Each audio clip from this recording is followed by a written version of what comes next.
आणि फलंदाज स्ट्राईकवर रुचित पाटील. चला सामन्याला सुरुवात होतोय. तुषार पहिला चेंडू टाकण्यासाठी सज्ज आणि बघूया रुचित आणि पहिला चेंडू हलक्यात आणि डीच्या स्वरूपामध्ये एक धाव चोरटी धाव काढतोय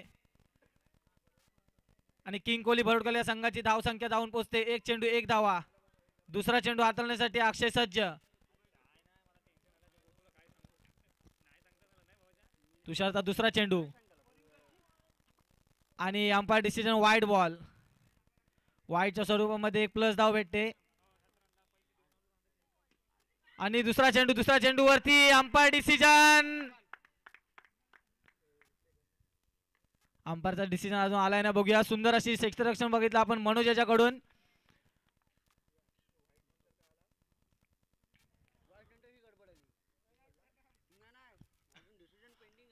आणि अंपायर डिसिजन आउट. खरोखर मनोज याचं सुंदर असं क्षेत्ररक्षण बघायला भेटलंय आणि किंग कोहली या संघाने अक्षयच्या स्वरूपामध्ये एक गडी गमावून बसलेत रनआउटच्या स्वरूपामध्ये.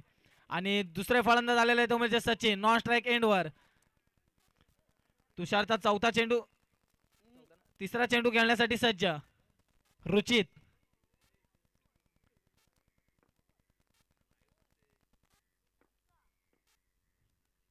आणि खणखणीत असा चौकार बघायला भेटतो रुचित याच्याकडून. आपल्याला रुचितनी परिचय करून दिलाय आपल्याला का बलाढ्य खेळाडू म्हटलं जातं म्हणून. इथे सरांनी सांगितलं रुचितचा संघ अजूनपर्यंत आपल्या या दर्यावर्दीच्या ग्राउंड मध्ये क्वालिफाय झाले नाही. बघूया रुचित आपल्या संघासाठी काय करतोय. आणि टीमची धाव संख्या जाऊन पोहोचते टीम मध्ये 3 चेंडू आणि 6 धावा. आणि सुंदर असे प्लेसमेंट करून 1 रन धाव घेतले.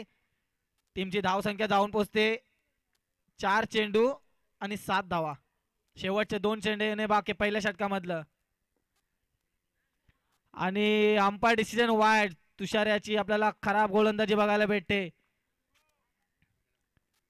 पहिल्या ओव्हर मधले 2 चेंडू येणं बाकी. बघूया 5वा चेंडू तुषार याचा.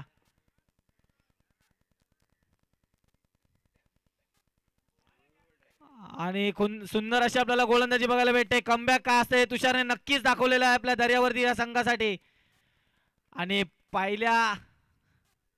पहिल्या षटकातील शेवटचा चेंडू पॉवर प्लेच्या षटकातील शेवटचा चेंडू आपल्याला बघायला भेटतोय तुषार. बघूया आणि हा चेंडू देखील डॉट. खरोखरच कमबॅक म्हणावं लागेल. आणि टीमची धाव संख्या जाऊन पोहोचते 1 षटक पूर्ण 8 धावा. आणि किंग कोहली भरोडकर या संघाने गडी गमावलेत अक्षय स्वरूपामध्ये 1. शेवटचं षटक हाताळण्यासाठी बघूया कोण येतंय. दुसरं षटक हाताळण्यासाठी बघूया कोण येतंय. चला दर्यावर्दी संघाकडून दुसरं षटक विघ्नेश. आणि स्ट्राईकवर आहे तो म्हणजे रुचित.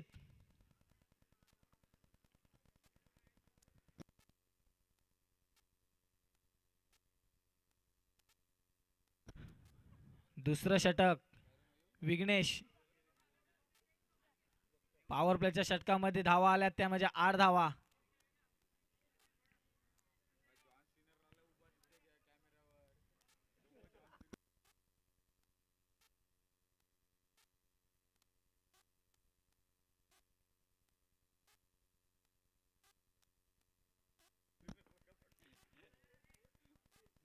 दुसऱ्या षटकातील पहिला चेंडू विघ्नेशाचा. रुचित खेळण्यासाठी सज्ज. आणि खरोखर सुंदर अशी गोलंदाजी. आणि आपण बघितलं विघ्नेशच्या पाय बॅटीला लागला पण त्याने त्या बॅटीचा सन्मान केलेला आहे आणि पाया पडलेला आहे. दुसरा चेंडू खरोखरच काय गोलंदाजी म्हणावी लागेल विघ्नेशाची. रुचितला बीट करून ठेवलंय. 2 चेंडू त्याला जागेवरच ठेवलंय. बघूया तिसरा चेंडू आणि टीमची धाव संख्या जाऊन पोहोचते 2 चेंडू आणि 8 धावा. तिसरा चेंडू अंपायर डिसिजन वाईट. खराब असा चेंडू बघायला भेटला आपल्याला.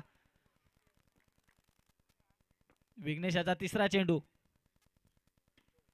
आणि तिसरा चेंडू देखील डॉट. खरोखरच काय गोलंदाजी करतोय.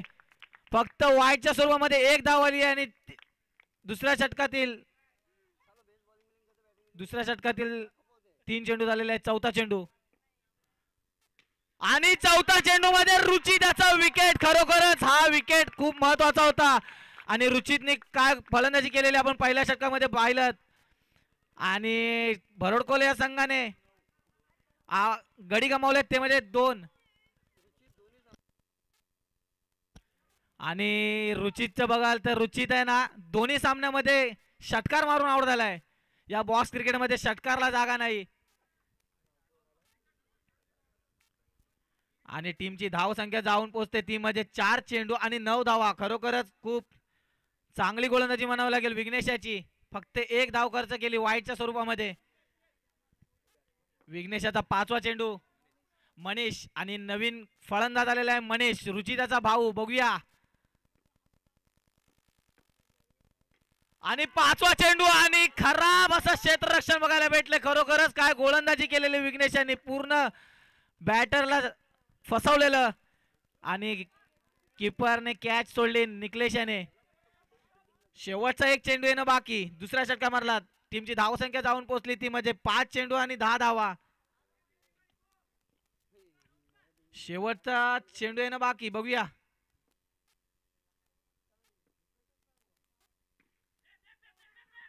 आणि खरोखर सुंदर अशी आपल्याला गोलंदाजी बघायला भेटली ती म्हणजे विघ्नेशाची. आणि या षटकामध्ये फक्त धावा खर्च केल्यात त्या म्हणजे फक्त 2 धावा. 2 षटक पूर्ण झालेत आणि टीमची धाव संख्या झाली ती म्हणजे 10 धावा. किंग कोहली या संघाला जर हा सामना जिंकायचा असेल तर याला मनीषाला मोठी धावसंख्या उभारावी लागेल कारण त्याचाच भाऊ आउटच्या स्वरूपामध्ये माघारी परतलाय. बघूया मनीष काय करतोय. आणि तिसरं षटक हाताळण्यासाठी आलाय तो म्हणजे मनोज. तिसऱ्या षटकामधील पहिला चेंडू मनोजाचा. मनीष खेळण्यासाठी सज्ज. आणि खरोखर सुंदर असे क्षेत्ररक्षण बघायला भेटते आपल्याला निकलेश याच्याकडून.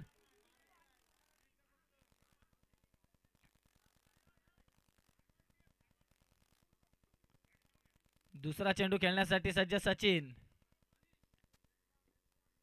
मनोजाचा. मनोज बघूया काय करतो दुसऱ्या चेंडूवरती. आणि मनोजने काय बॅट्समॅनला बीट केलाय आणि सुंदर असा आपल्याला क्लीन बोर्ड बघायला भेटतोय. फसवा चेंडू टाकलेला आणि त्यामध्ये सापडलाय तो म्हणजे सचिन. आणि किंग कोहली भरोडकर संघाची धाव संख्या जाऊन पोहोचली ती म्हणजे 11 धावा. 2 चेंडू 11 धावा. तिसऱ्या षटकामधले अजूनही 4 चेंडू येणं बाकी. आणि 5वा फलंदाज आलाय तो म्हणजे राजू.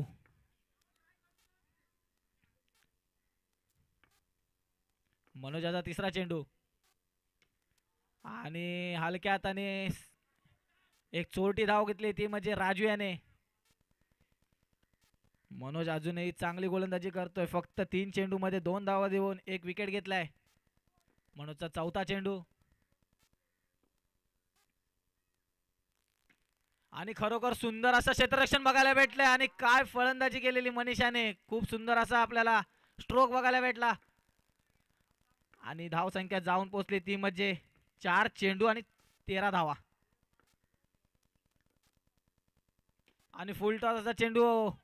खरोखरच काय बोनस दिलेला पण त्याचा लाभ मध्ये घेतला नाही राजू याने. 5 चेंडू आणि 13 धावा. शेवटचा 1 चेंडू येणं बाकी. आणि अंपायर डिसिजन नॉट आउट. खरोखरच मनोज याने खूप सुंदर अशी गोलंदाजी बघायला भेटली मनोज याच्याकडून. 3 षटक पूर्ण. टीमची धाव संख्या झाली ती म्हणजे 13 धावा. मनोज याने खर्च केल्यात फक्त 3 धावा आणि गडी घेतलेत विकेट म्हणजे 1. शेवटचा हाणामारीचा षटक हाताळण्यासाठी येतोय जितेश. किंग कोहली भरोडकोल या संघाला जर जिंकण्यासाठी जास्तीत जास्त धावा उभाराव्या लागतील आणि त्याचा कारभार सांभाळलाय तो म्हणजे मनीषाने. जितेशचा पहिला चेंडू बघूया. या हाणामारीच्या षटकामधला पहिला चेंडू आणि खरोखर सुंदर असा चेंडू आणि ओमकाराचं सुंदर असं क्षेत्ररक्षण बघायला भेटलं आपल्याला. 1 चेंडू 14 धावा. दुसरा चेंडू वरती अंपायर डिसिजन 2 धावा. 2 चेंडू आणि 16 धावा. शेवटच्या षटकातले 4 चेंडू येणे बाकी. स्ट्राईकला राजू बघूया काय करतोय. 4 चेंडू आहेत. 4 चेंडू मध्ये जास्तीत जास्त धावा उभाराव्या लागतील.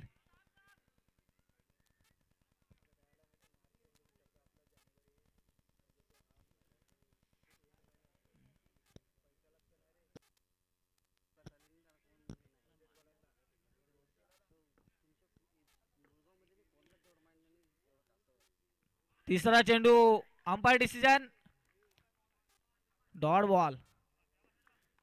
3 चेंडू झालेले आहे. चौथा चेंडू मध्ये राजू याचा खणकारी काय क्षेत्ररक्षण बघायला भेटलंय. खरोखरच सुंदर असं क्षेत्ररक्षण. चौकार जाताना विघ्नेशाने डाय मारून चौकार वाचवलाय. खरोखरच आतापर्यंत सर्वात उत्कृष्ट असं क्षेत्ररक्षण बघायला भेटलं विघ्नेशाच्याकडून आपल्याला. आणि त्याला माहिती आहे या शेवटच्या षटकामध्ये आपण जेवढं क्षेत्ररक्षण करू तेवढेच धावा आपल्याला कमी पडणार आहेत.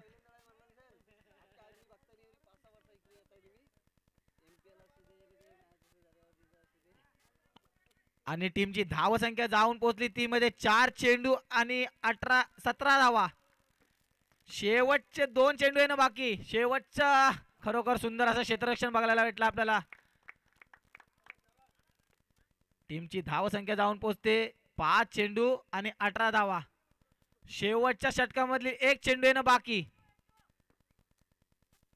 राजू खेळण्यासाठी सज्ज. राजू याने हलक्या हाताने सिंगल रन धावून काढलाय.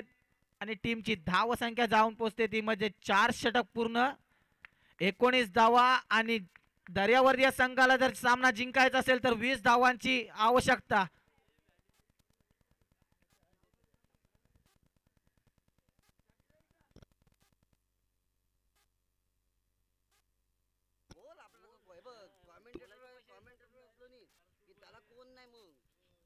आतापर्यंत आपण 4 षटक बघितले.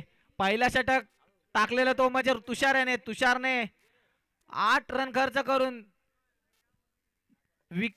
8 रन खर्च करून पॉवर प्लेच्या षटकामध्ये खूप महागडा ठरला होता. त्याच्यामध्ये आपल्याला कमबॅक बघितलं ते म्हणजे विघ्नेशाचं.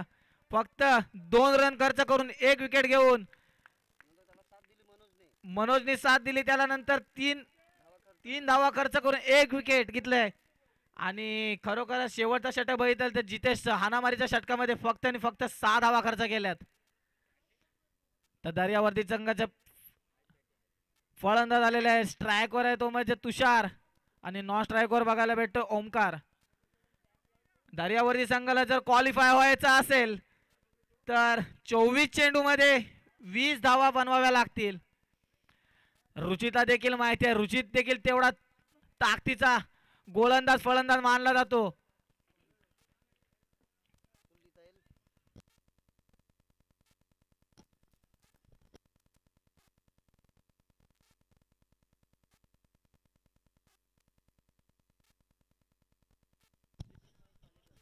क्रितेश महेश पालेकर यांच्याकडनं एका फलंदाजाने जर वैयक्तिक 10 धावा बनवल्या तर 100 रुपयाचं बक्षीस आहे दर्यावर्दी संघाच्या फलंदाजांसाठी. 20 धावांची गरज आहे. मात्र रुचितकडे ती ताकद आहे की ज्यांनी मी तीच पुन्हा एकदा सांगते की साईकृपा प्रीमियर लीग मध्ये बघितलं होतं की महाराष्ट्रासारख्या संघाला अभिजित असेल, अभिषेक असेल, सूरज असेल अशा फलंदाजांना फक्त 1 धाव मेडन ओव्हर हाताळून 4 गडी मिळवले होते या रुचितने. रुचितला खेळून काढावं लागेल या दोन्ही फलंदाजांना जर जिंकायचं असेल तर. मात्र भरडकुलकडे सुद्धा ती क्षमता आहे 20 धावांवर रोखण्यासाठी. ज्यावेळेला आपण सामना बघतो त्यावेळेला आपल्याला 30 धावा 25 ते 30 धावा हा आपल्यासाठी फायटिंग स्कोर असतो. मात्र भरडकुल संघासाठी 20 धावा हा सुद्धा एक फायटिंग स्कोर आहे. या संघाला हलक्यात घेणं म्हणजे स्वतःच्या जीवावर बेतण्यासारखं आहे.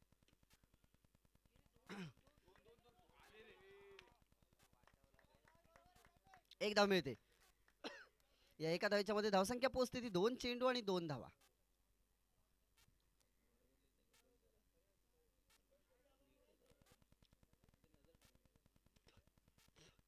आणि तुषार आणि ओमकारला हे नक्कीच माहिती आहे की आपल्याला रुचितला खेळून काढायचं आहे. ज्यावेळेला आपण रुचितच्या षटकामध्ये चांगल्या पद्धतीने खेळून काढू तर आपला पुढचा सामना हा चांगल्या पद्धतीने पार पडेल. आणि काय सुंदर खेळ, तेवढं सुंदर क्षेत्ररक्षण, तेवढंच यष्टीरक्षणाचा प्रयत्न. मात्र एफर्ट चांगला होता राजूचा, मला वाटतं बाद झाला नाही यावर काहीही शंका नाही. मात्र एफर्ट बाद, आणि बाद सुद्धा झालाय म्हणजे दुग्ध शर्करा योग सोन्याहून पिवळं झालं. कारण तो आपल्याला पाहायला मिळाला त्याचा एफर्ट. खरोखर जर राजूचा एफर्ट आवडला असेल ना रसिक प्रेक्षकांना, तर टाळ्या त्याच्या क्रिकेटसाठी नक्की झाल्या पाहिजे, त्याच्या खिलाडू वृत्तीसाठी टाळ्या झाल्या पाहिजे. कारण खरोखरच चांगला खेळ त्याचा पाहायला मिळाला आपल्याला. चेंडू डाईव्ह करून तो चेंडू अडवला, त्याच्यानंतर पुन्हा एकदा डाईव्ह करून ओमकारला बाद करण्याचा प्रयत्न केला आणि त्याच्यानंतर पंचांनी बोट उंचावलं. म्हणजे का आपण एवढ्या कमी स्कोरवर सुद्धा फाईट देऊ शकतो. अय्यन बॉयज सारख्या संघाला एक महान फलंदाज असून सुद्धा त्यांना मात दिली. त्यानंतर दर्यावर्ती संघाला सुद्धा झुंजावं लागतं एवढ्याशा कमी धावांवर. हे महत्व आहे किंग कोहली भरडकोल संघाचं. पुन्हा एकदा क्षेत्ररक्षणात बदल केला आणि पुन्हा एकदा बाद होऊ शकतो. जर रुचितने आता जागा सोडली नसती, जरी फलंदाज काही म्हणाले, ते त्यांच्या जोशात म्हणत असतात, मात्र आमचे मित्र इथे सुजित उपस्थित झालेत.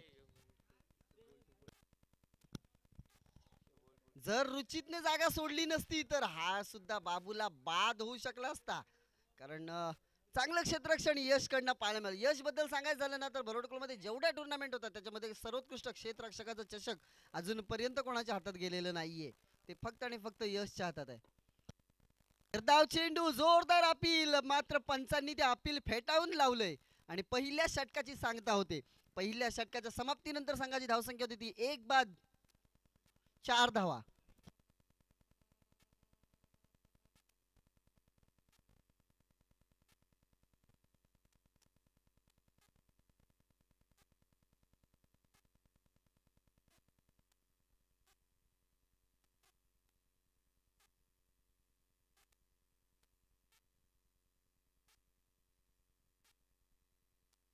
दुसरं षटक हाताळण्यासाठी मनीष.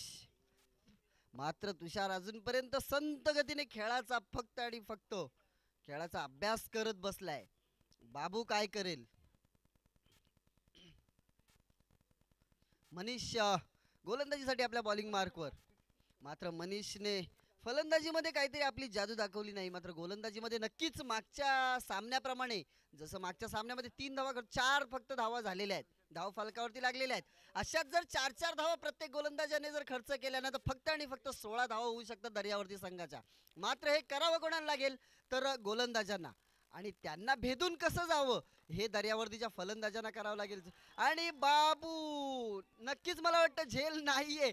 जर हा चेंडू झेल असता तर राजूने थ्रो तुषारच्या म्हणजेच त्या दिशेला केला नसता. म्हणजे याचा अर्थ नक्कीच बॅटची कडा घेतलेली नाहीये. पण हा जर हिट लागला असता तर तुषारला सुद्धा माघारी परतावं लागलं असतं. आपल्या संघाचं नाव का मोठं केलंय. दोन्ही संघ तेवढ्याच तोलामोलाचे आहेत. दोन्ही संघाने आपलं नाव या क्रिकेटमध्ये श्रीवर्धन क्रिकेटच्या बॉक्सच्या श्रीवर्धन क्रिकेटच्या पटलावर अधोरेखित केलंय या दोन्ही संघांनी. मात्र आता या दोन संघांमध्ये चुरस द्यावी लागते, एकमेकांविरोधात खेळावं लागतंय. चॅम्पियन विरुद्ध चॅलेंजर असा सामना आपल्याला पाहायला मिळतोय. दोन्ही संघ तेवढ्याच तोलामोलाचे आहेत. मात्र याच्यामध्ये जिद्दीने जो खेळेल तोच पुढे जाईल. यश सांगायचं झालं तर जीत और हार अपनी सोच बनाती है. जीत और हार अपनी सोच बनाते हैं. जिसने मान लिया वो हार गया, जिसने ठान लिया वो जीत गया. आता याच्यातून जीत कोणाची होते ती आपल्याला पाहायला मिळेल.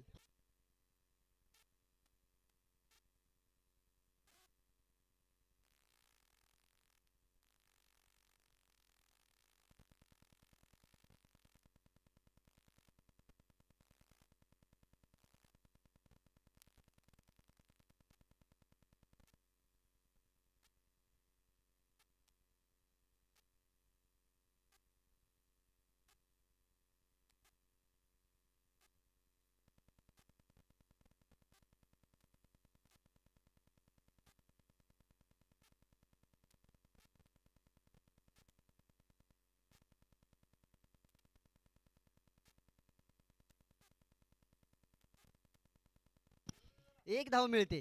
या एका धावेच्या मदतीने धावसंख्या पोहोचते ती 6 धावांवर. 3 चेंडू आणि 6 धावा. मनीष सुद्धा अजूनपर्यंत टिचून गोलंदाजीचा मारा करतोय. त्याच्यातच आणि बाबू बाद झालाय. मोठा मासा गळाला लागलाय किंकुळी बरोडकोल संघाच्या बाबूच्या रूपाने. बाबू या सामन्याचा कायापालट करू शकला असता, मात्र माघारी परतावं लागतंय. मात्र फलंदाजी में गहराई है अभी तक यश, कारण विघ्नेश अजून बाकी आहे, मनोज बाकी आहे, अजून जितेश बाकी आहे, प्रणेशकडे सुद्धा क्षमता आहे फटकेबाजी करण्याची. मात्र नाव कितीही मोठं असलं तरी त्या नावाला या क्रिकेटच्या मैदानावर मान्यता नाहीये. जसा आपला खेळ आहे, आपलं कर्म तसं असावं लागतं, आपला खेळ तसा असावा लागतो, त्याचंच नाव क्रिकेटच्या पटलावर बनतं. धावसंख्या पोचली ती 6 धावांवर. 4 चेंडूंचा खेळ संपलाय. 2 चेंडूंचा खेळ अजूनपर्यंत बाकी आहे. विघ्नेश आणि तुषार अजूनपर्यंत आपल्या संघाला शाबूत ठेवतायत. सगळीकडे शांतता पसरली हा सामना पाहिल्यानंतर. मोठा फटका आल्या आल्या थोडंसं मैदान हलवण्याचा प्रयत्न केला विघ्नेशने, मात्र प्रयत्न काही सफल झाला नाही. म्हणजेच उमेशने तो होऊ दिला नाही. चेंडू अडवला आणि एका धावेवर समाधानी व्हावं लागलं. या एका धावेच्या मदतीने धावसंख्या पोहोचते ती 7 धावांवर. 5 चेंडू आणि 7 धावा. अजूनपर्यंत एक चेंडू बाकी आहे. म्हणजेच रुचितने 4 धावा खर्च केल्या होत्या, त्याच्याच पावलावर पाऊल त्याचा मोठा भाऊ मनीष ठेवतोय आणि आतापर्यंत 3 धावा खर्च केल्यात. मागच्या सामन्यामध्ये सुद्धा 3 धावा खर्च करून 2 गडी मिळवले होते मनीषने. मात्र या सामन्यामध्ये गडी 1 मिळवलाय आतापर्यंत, मात्र धावा 3 खर्च केल्यात. त्याचीच पुनरावृत्ती, त्याच इतिहासाची पुनरावृत्ती पुन्हा घडेल का या सामन्यामध्ये? तुषारच्या समोर मनीष, मात्र तुषारला शांत डोक्याने खेळावं लागेल, कारण शांत डोक्याने घेतलेले निर्णय कधीही यशस्वी होतात, हे सुद्धा दर्यावर्ती संघाला लक्षात ठेवावं लागेल. 2 षटकांच्या समाप्तीनंतर संघाची धावसंख्या होते 8 धावा. म्हणजेच 12 चेंडू आणि 12 धावा विजयासाठी. आपल्याला आता मात्र चुरशीची लढत पुन्हा एकदा पाहायला मिळते. ज्या वेळेला यश 2 मोठे संघ एकमेकांविरोधात लढतात, त्यावेळेला कमी धावसंख्येचा सामना सुद्धा शेवटच्या चेंडूपर्यंत जाताना आपल्याला दिसतो. आणि तसाच सामना आपल्याला इथे पाहायला मिळतोय. एका बाजूला आहे प्रत्येक वर्षी सेमीफायनलमध्ये पोहोचणारा किंवा एक वर्षी द्वितीय क्रमांकाचा फायनलमध्ये पोहोचणारा यजमान संघ दर्यावर्ती, तर एका बाजूला आपल्याला दिसतोय या मैदानावर कधीही क्वालिफाय न झालेला किंकोळी भरोडकोल संघ क्वालिफाय होण्यासाठी झुंजतायत. तर दर्यावर्ती संघ सुद्धा आपल्या मैदानावर, आपल्या गावात आपली शान राखण्यासाठी झुंजतायत. झुंज दोघांनाही द्यावी लागेल. मात्र या झुंजीमध्ये सरस कोण ठरणार ते आपल्याला येणारे 12 चेंडू सांगतील. मात्र पंचांनी हात फलकावलेत.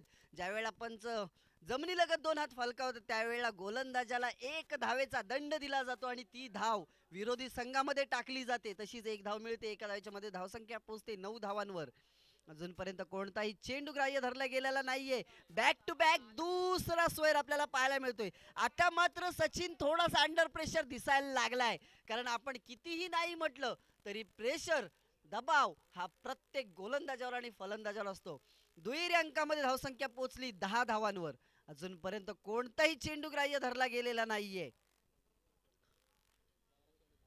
रुचित वारंवार समजावतोय. त्यानंतरची एकदा खेळी सांगतो. यश, तुला नक्कीच माहिती असेल की रुचितने जे 4 षटकार ठोकले होते त्यानंतर लगेचच 2 दिवसानंतर बानकोटमध्ये जाऊन अर्धशतक झळकावलं होतं रुचितने ओराम क्रिकेटमध्ये. असा हा रुचित पुन्हा एकदा वाईड. आपल्याला कसली हॅट्रिक मिळो ना मिळो, मात्र पहिल्यांदा या स्पर्धेमध्ये वाईडची हॅट्रिक आपल्याला पाहायला मिळाली, ती सचिनच्या माध्यमातून. सचिनजी तेंडुलकर सर, क्रिकेट मधलं सर्वात मोठं नाव, ज्याला मास्टर ब्लास्टर म्हणून ओळखलं जातं, सचिनजी तेंडुलकर सरांचं बॅक टू बॅक चौथा आपल्याला 4 वाईड पाहायला मिळाले. आणि रुचितने मला वाटतं गोलंदाजालाच बदलवून टाकलंय.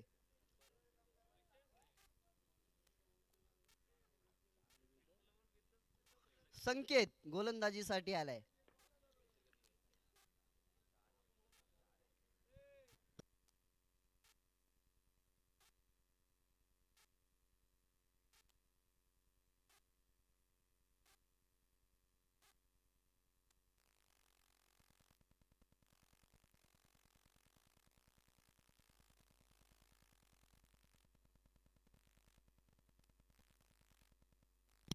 आता मात्र समीकरण बदललं. आता मात्र 12 चेंडू आणि 8 धावांची गरज क्षेत्ररक्षण सुद्धा जवळ आणावं लागलं.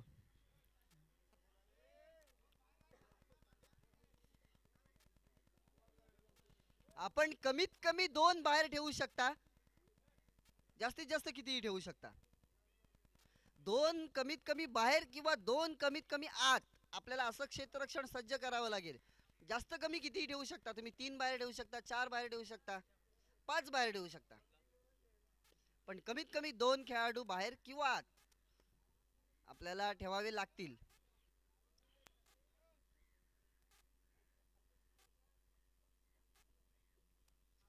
आता मात्र 12 चेंडू आणि 8 धावांची गरज विजयासाठी. दर्यावर्दी संघाला थोडासा काटा झुकलाय, थोडाच नाही तर आता पूर्ण पारडच दर्यावर्दीच्या बाजूने झुकलंय. कारण मी मगाशी म्हणत होतो की तुषार अजूनपर्यंत अभ्यास करतोय या सामन्याचा, की पुढे मला कशा पद्धतीने खेळावं लागेल. जशी संधी आली तशा चेंडूला दिशा दाखवली आणि चौकारात परावर्तित केलं आणि सामना आपल्या बाजूने वळवून काढला.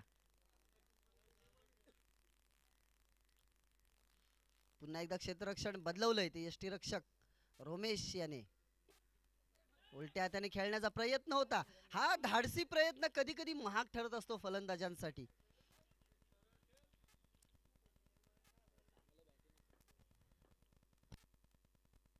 कारण क्रिकेटमध्ये आपण आता मात्र गडी गमावलाय.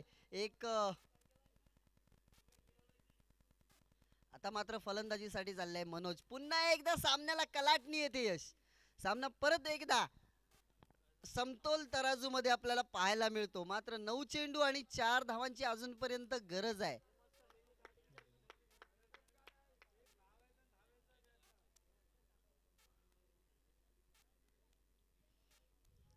आपल्या बुद्धिमत्तेने आपल्या डोक्याने खेळणं गरजेचं असतं सुजित. कारण लोक बाहेरून म्हणतील, लोक काय म्हणतील त्याचा विचार आपल्याला करायचा नसतो. कारण लोकांमुळेच यश प्रभू रामाला वनवासात जावं लागलं, माता सीतेला अग्निपरीक्षा द्यावी लागली, तर ज्ञानेश्वर माऊलींना रेड्याच्या मुखातून वेद बोलावे लागले. लोक काय म्हणतील याचा विचार आत्ता करायचा नाहीये. ही मुमेंट ती नाहीये. या मुमेंटवर आपल्या डोक्याने खेळण्याचा प्रयत्न आहे. मात्र मनोज सुद्धा धावबाद झालाय.